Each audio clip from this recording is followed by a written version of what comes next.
Hi guys, this is Shanti Tej. Welcome to my channel. ఈరోజు మా ఇంటికైతే రిలేటివ్స్ వచ్చారండి. నేను వాళ్ళ కోసం బనానా మిల్క్ షేక్స్ చేస్తున్నాను.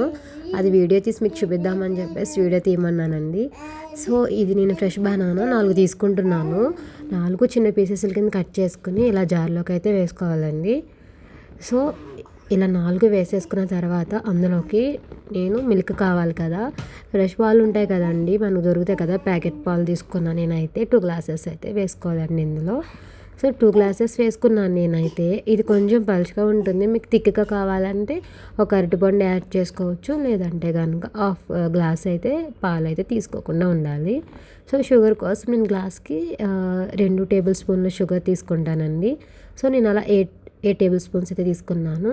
5 ఐస్ క్యూబ్స్ అయితే వేసుకున్నాను. ఐస్ క్యూబ్స్ వేసుకుని ఇలా మిక్సీ పట్టేసుకోవాలండి ఒకసారి. సో మన బనానా మిల్క్ షేక్ అయితే రెడీ అయిపోయింది. నేనైతే గ్లాసెస్లోకి ఒక్కొక్కటి ఐస్ క్యూబ్స్ వేసుకున్నాను. ఐస్ క్యూబ్స్ వేసుకుని మనం ప్రిపేర్ చేసుకున్న బనానా మిల్క్ షేక్ మొత్తం వేసేసానండి. సో అందులోనే చాప్ చేసుకున్న బాదం ఉంటుంది కదా, డెకరేట్ చేసుకుంటున్నాను. ఇందులో చాక్లెట్ పౌడర్ యాడ్ చేస్తున్నానండి. చాక్లెట్ పౌడర్ లేకపోతే బూస్ట్ ఉంటుంది కదా, బూస్ట్తో కూడా ఇలా సర్వ్ చేసుకోవచ్చు.